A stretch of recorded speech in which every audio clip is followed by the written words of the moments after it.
E aí galerinha, tudo bem com vocês? Eu espero que sim. Hoje a gente vai falar sobre a Revolução Verde.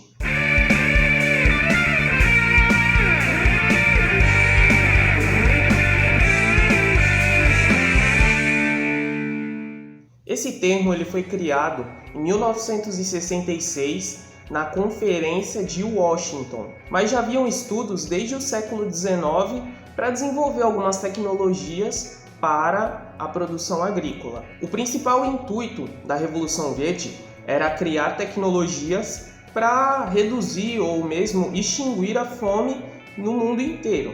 Os principais avanços ocorridos foi por meio de fertilização do solo, criação de sementes adaptadas ao clima, ao solo de uma determinada região, o desenvolvimento de máquinas para trabalhar no campo e também o uso de agrotóxicos. O principal intuito era acabar com a fome principalmente nos países pobres ou em desenvolvimento. Com essas evoluções, a partir da década de 1960, a produtividade, principalmente nos países pobres em desenvolvimento, cresceu demais. Alguns favorecidos dessas novas tecnologias foram o Brasil, a Índia, o México, países com uma grande população e que muita gente passava fome naquele período. Só que um grande problema é que a maior parte dessa produção era voltada para a exportação.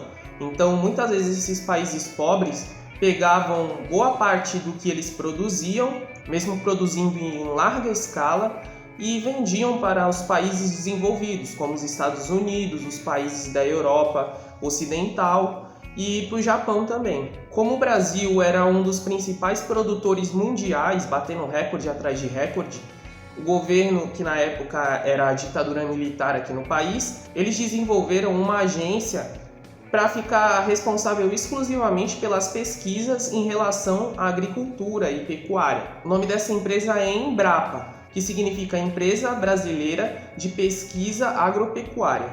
Então a realidade é a seguinte, que apesar da produtividade ter aumentado muito nesses países, isso fez com que a maior parte da sua produção fosse voltada para a exportação, enquanto a população desses países muitas vezes continuava passando fome e também sofria com a subnutrição, ou seja, não ingeria os nutrientes necessários para a gente sobreviver com uma saúde legal. Uma coisa que aumentou nesse período também foi o êxodo rural, que é quando a população do campo migra para as cidades. E por que isso aconteceu? Porque muitos desses pequenos produtores que tinham sua fazendinha ali e produziam um pouco de cada alimento, eles, para se adaptar à Revolução Verde, comprar maquinário, comprar sementes mais caras, mais tecnológicas, fertilizantes, agrotóxicos, muitas vezes eles não tinham dinheiro para isso. Então eles se endividaram por meio de empréstimos e se endividaram a um ponto que eles tiveram que vender suas propriedades. Então a gente passou da policultura, que é quando você produz vários alimentos diferentes em uma propriedade e que você tem um número maior de agricultores para isso, para uma produção chamada plantation, que é baseada em monocultura, que é a produção de um produto exclusivamente, em um grande latifúndio, ou seja, em uma grande fazenda que se produz de um único produto, no caso do Brasil, a soja e o milho, por exemplo. E fez com que muitos trabalhadores que perderam suas propriedades ou tiveram que vendê-las, eles fossem para as grandes cidades. Então isso fez com que as grandes metrópoles dos países mais pobres recebessem muito mais gente e aumentasse a sua população, como São Paulo, Rio de Janeiro, aqui no Brasil.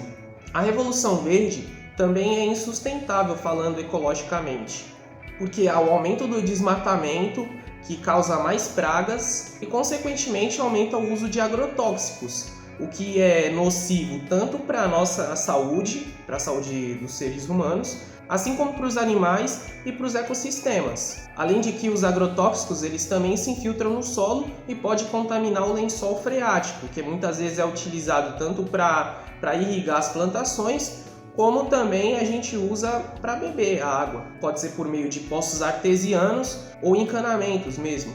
Para combater esse tipo de produção, que apesar dos seus pontos positivos, tem mais pontos negativos, a ONU, a Organização das Nações Unidas, defende a agroecologia, que é um meio de produção agrícola mais sustentável, além de ser mais saudável na questão alimentar para a nossa saúde. A agroecologia ela é baseada na troca da monocultura de larga escala, dos latifúndios, pela produção familiar, de policultura. Prejudica menos o solo, prejudica menos a natureza, os ecossistemas. Então isso é mais viável para a nossa saúde e para a saúde do nosso planeta também. Bom, espero que vocês tenham gostado desse vídeo, bem resumido para vocês.